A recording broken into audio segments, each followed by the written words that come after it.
Kia ora, I'm Sharon Brett-Kelly. Today on The Detail. Welcome aboard Flight NZ0. Air New Zealand's been an industry leader on sustainability. By investing in zero-emissions aircraft technology, sustainable aviation fuel, continued fleet renewal, operational efficiency and carbon removal solutions, Air New Zealand can decarbonise our global operation. But now it is leading the way as the first major airline in the world to dump a climate goal. They are ditching their carbon reduction targets, and they're going to withdraw from a science-based targets initiative that they've only been in for 2 years. It's blaming difficulties securing more efficient planes and sustainable jet fuel for the move. The news hit the headlines around the world and came on the same week that the Climate Change Commission warned that New Zealand seriously risks missing emissions budgets. So what's going on with our efforts to tackle the climate crisis? We'll talk to Newsroom's Mark Dolder shortly, but let's go back to December 2021 when Air New Zealand unveiled its big, bold climate action plan. We think this is the biggest issue that we've got on the horizon.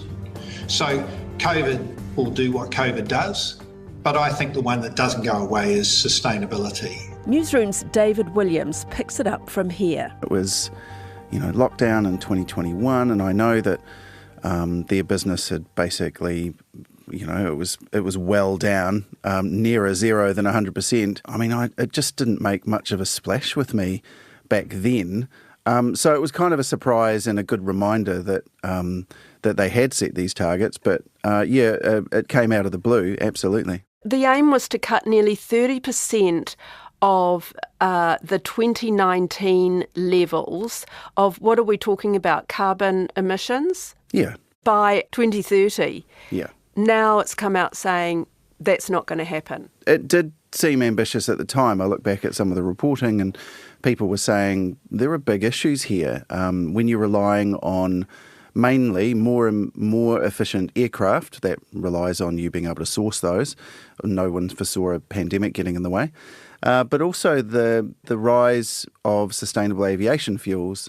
These are fuels made from things like oils, like forestry waste, cooking waste, that kind of thing.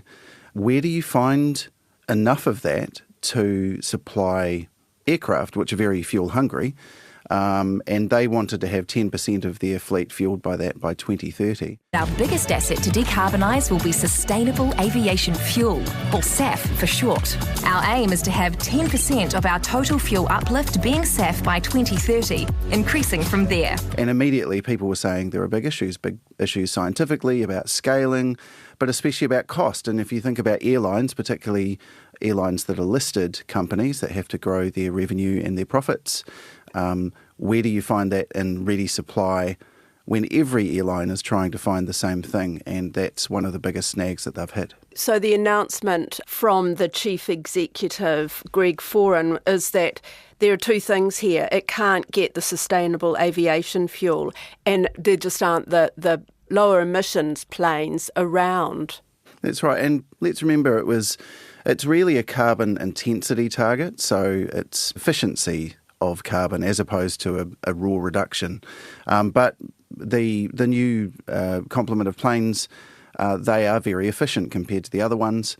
But if you think about where Air New Zealand gets its planes from, and that's Boeing, Boeing have had huge issues worldwide. One more bad headline for Boeing following the Alaska Airlines 737 MAX 9 door plug blowout. I mean, that's just horrifying. And Boeing's ongoing problems, we should note, they're really impacting airlines that rely on their products. Well, Boeing shares fell more than 1% today. They are down sharply this year as the company appears to be going from one crisis to another. So their production line of the Dreamliners, the 787s, they're producing fewer than 5 a month.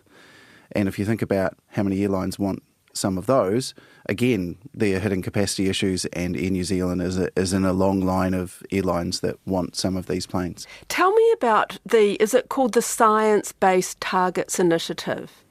Yeah, so this is one of the biggest schemes or programs worldwide for corporates to measure their carbon reductions, their carbon output, and to put science-based targets on what they're doing. It does introduce a bit of rigour, but then also there are people who are sceptical of that particular scheme. If we think about the bigger picture, which is, say, the Paris targets, or keeping the amount of increased temperatures around the world, post-industrial temperatures, to 1.5 degrees, then we really need to be aligned with those kind of things. Science tells us that we want to stay below 1.5 degrees of warming.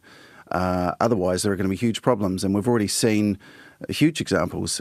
Cyclone Gabriel, most locally, and recently we had the 4 hottest days on record for the world.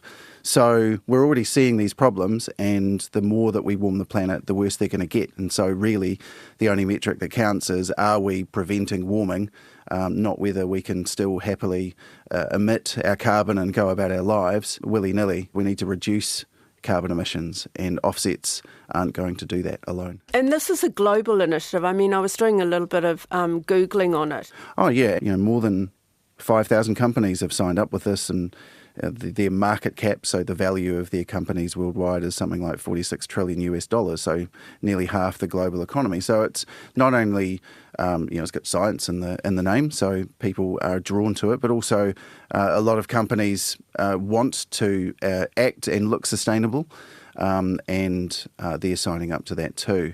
But you do bump into real problems when you might have a net zero approach. Our country has a net zero approach for 2050. Air New Zealand has a net zero goal as well.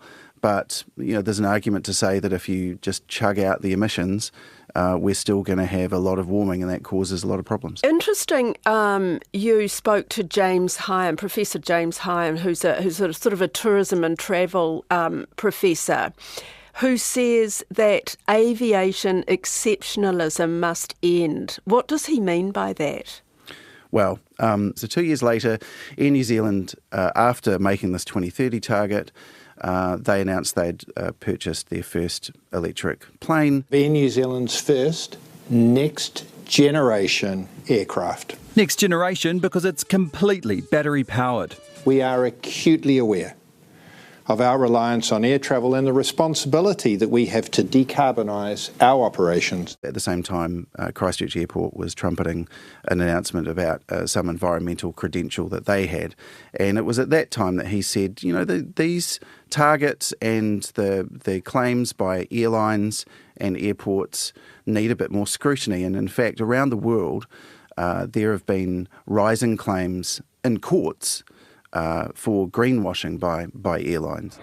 Activists celebrated a Dutch court ruling Wednesday that found airline KLM misled customers with an ad campaign aimed at improving the company's environmental image in a case of so-called greenwashing.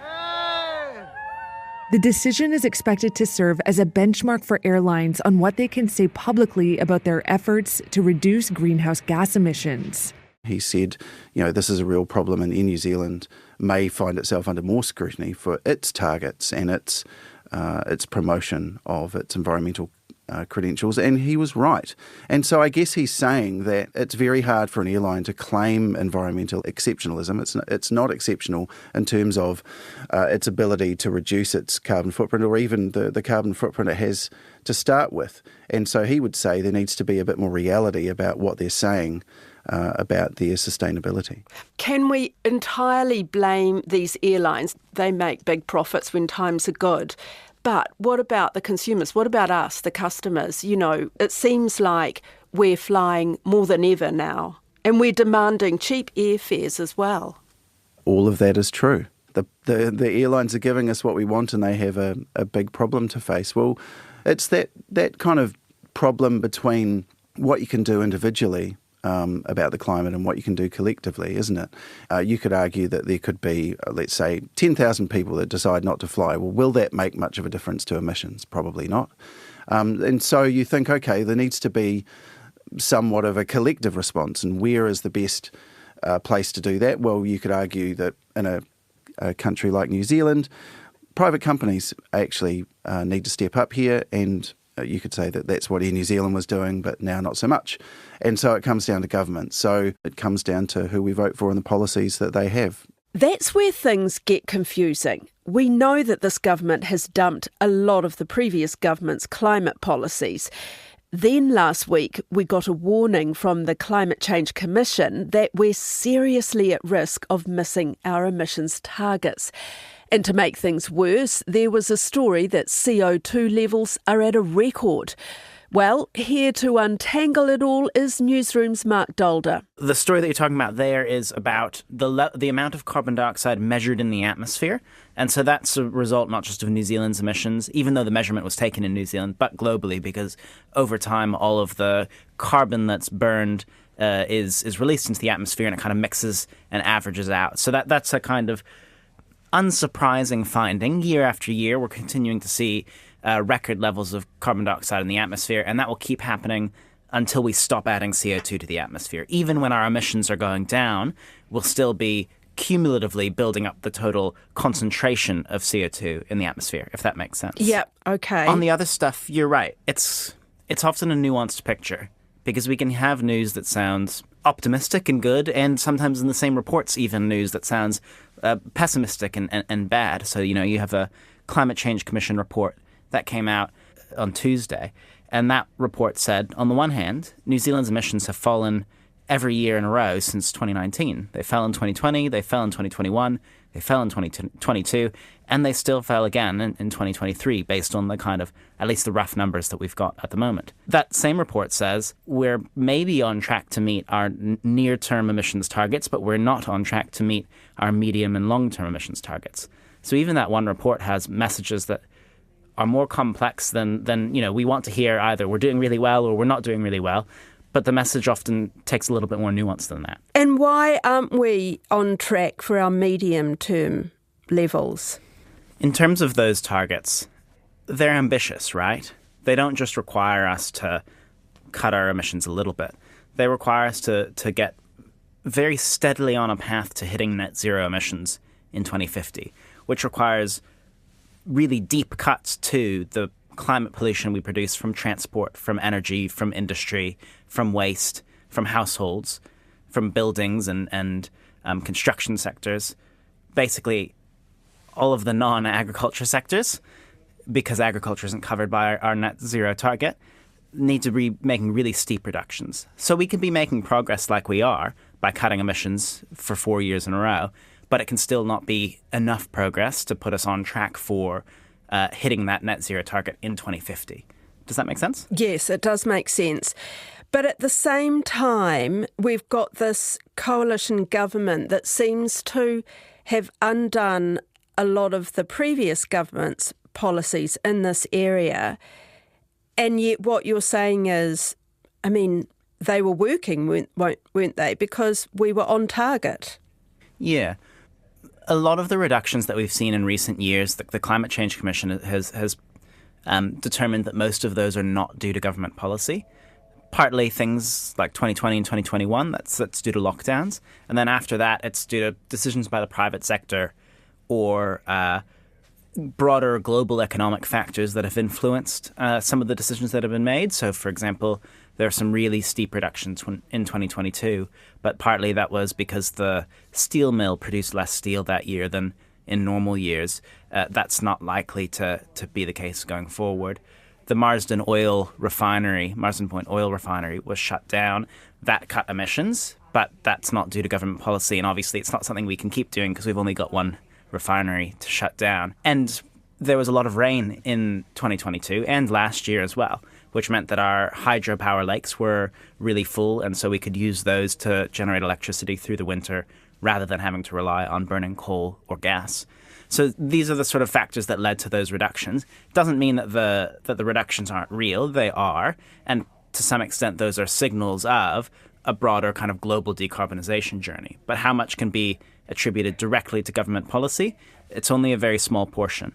The important bit about the policies that were cancelled is not what they did just in the past couple of years, but what they were projected to do going forward, and particularly for those medium-term targets. So when we're thinking about medium-term, I'm thinking 2030, 2035. So not next year, but over the next decade or so. Things like the EV subsidies would have led to a lot more electric vehicles in the fleet. Over time, because only a very small number of cars in the fleet get turned over in any given year. But if half of those cars become electric each year, over the course of a decade, you start to move towards a fleet that's mostly electric. Likewise, these subsidies for industrial decarbonisation, they were just starting to kick off, and it meant that, Fonterra could replace coal boilers in some of their milk drying factories with electric boilers or boilers that use biomass, which is lower emissions. That's still a process to actually build those and switch them out and all of that sort of thing. So was scheduled to take effect in the coming years rather than to have already had an impact so far. Yeah, so this government's policies, where are we at with all of that? For example, the emissions trading scheme. So the government has released a consultation document for its emissions reduction plan, which will cover meeting that 2030 target. That document has 7 key policies in it, but they're not quite like the sort of policies we saw under Labour, which were much more direct grants and subsidies for low emissions kind of activities. These are much more around enabling the private sector to contribute, more effectively to decarbonisation. Things like creating an EV charging network, which is meant to, reduce range anxiety so people feel more comfortable buying EVs rather than directly subsidising those EVs. And then the government says it would like to use the emissions trading scheme, which is New Zealand's carbon market, much more heavily than Labour was going to in order to reduce those emissions. And what that means, due to the current structure of the emissions trading scheme, is largely that we would be meeting our emissions targets through planting trees rather than through reducing the actual climate pollution we put into the atmosphere. So as a result of all of those changes, that the projections that the government put out show that we were, under its plan, going to be on track to meet that 2030 target, but not our 2035 target, and also that we are no longer on track to meet the net zero target in 2050, which is quite a big change from the latest set of projections we had that incorporated Labour's plan in, where we were going to hit each of those targets and the 2050 one. How do we compare with other countries at the moment? New Zealand's emissions are higher per capita than most other developed countries, and that's mostly as a result of our agriculture. It's the other way New Zealand is different from other developed countries is that agriculture takes up such a large proportion of our emissions profile. We've got less stringent targets, we're just getting started on our journey, and at the same time we now have a government that is cancelling a lot of climate policies, reworking the emissions plans and producing new plans that actually don't have us on track to meet our targets. There are other countries that are also facing kind of backslides on climate or at risk of doing so, like the United States. But New Zealand is I wouldn't say unique, but it's a part of a smaller core of countries that are actually taking steps backwards on climate rather than forwards. It feels like there's a lot of effort by organisations, by governments to, take steps and introduce programs to reduce emissions. For example, the Olympics, they're going on at the moment. They're sort of consuming all of us, and huge effort to make them zero carbon emission, I think. But the trouble is that they're foiled by people who are demanding more meat, or who are bringing in their own air conditioning units. So it's almost like, despite the best efforts of companies, of governments, people still break the rules, not even break the rules, but people do stuff that they know is not good for the environment. Yeah, I think that the bulk of the scientific research suggests that climate change is a structural and systemic problem, which means it has structural and systemic solutions. While there are things we can do as individuals to lower our personal emissions, that's not where the point of obligation lies, because there are other things that are theoretically open to us as individuals to reduce our emissions, but that we can't do without help from, usually, government, right? So, yes, can you switch to a vegan diet? Sure you can, and it does reduce your personal emissions, and it's probably a good thing to do from that perspective. But, one of the other top things you can do to reduce emissions is to live car-free. It's really hard if your public transport doesn't show up on time, or if the cycleways aren't protected, so you're at risk of dying every time you try to commute to work. So I think putting the burden and point of obligation on the individuals is very much what the people who are actually responsible for pollution, which is fossil fuel companies primarily, want us to do. Because it will take a concerted effort to change our global economy from one that relies on fossil fuels to one that doesn't. That's not something that just all of us individually waking up one day and deciding we're going to stop using fossil fuels can do, because of the structure of our society and economy. That's not a choice that's open to us. So it's a policy problem and a structural and systemic problem rather than an individual one. Back to Air New Zealand, the first major carrier to back away from such a climate target. So will it hurt its reputation? Well, here's David Williams again. When I talked to the Aviation Industry Association, they were saying that Air New Zealand has led the way with sustainability, and you could argue that it's been very good at marketing that.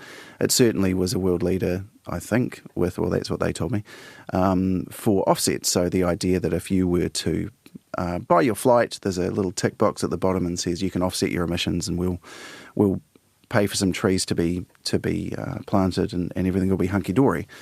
But offsets is not the same as carbon reduction. So you can flash your credentials, and it's all very well and good for your operations to be low carbon. So that's like the things at the airport that you might have little electric vehicles that take the luggage to the planes. And there's all sorts of really smart things that you can do at airports as well to save energy and to not emit carbon. But actually the big one is the big source of your emissions, and that is flying planes. So that is a real problem, and I think it's really hard to say you're an environmental leader when you're burning fossil fuels all the time. But it just makes me wonder, can we believe any other claims it makes about sustainability? I mean, it's all very well to have wooden knives and forks instead of plastic ones on the plane, that kind of thing. But as you say, that's not going to reduce its carbon emissions. No, but all those other things are really important. If you think about companies like Air New Zealand, which do have a good reputation in New Zealand, it's one of the most trusted companies in New Zealand. It needs to be at the forefront of this, and even by doing those small things, you would think, like having wooden knives and forks, that is going to encourage other businesses to do the same thing. And so you can actually say that companies like Air New Zealand are really important and have responsibility to show other companies what can be done, and so that consumers can say, well, we expect this of you. And so even relatively small things can lead to big changes around the country. But yes, you're absolutely right. Carbon emissions is the big one, and environmental claims really do fall down when you can't reach your targets and the goals that you've announced. Are other industries expected to follow? I mean, I think Fonterra is also part of this global initiative, the Science-Based Targets Initiative. I'm just wondering, does this almost give permission to some of these other big polluters to say, well, actually, we're not going to either?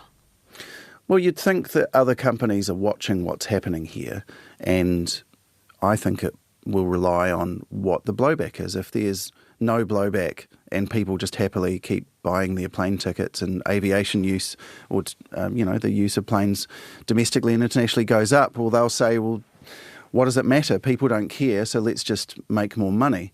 So I think the response is going to be something that other companies will look at.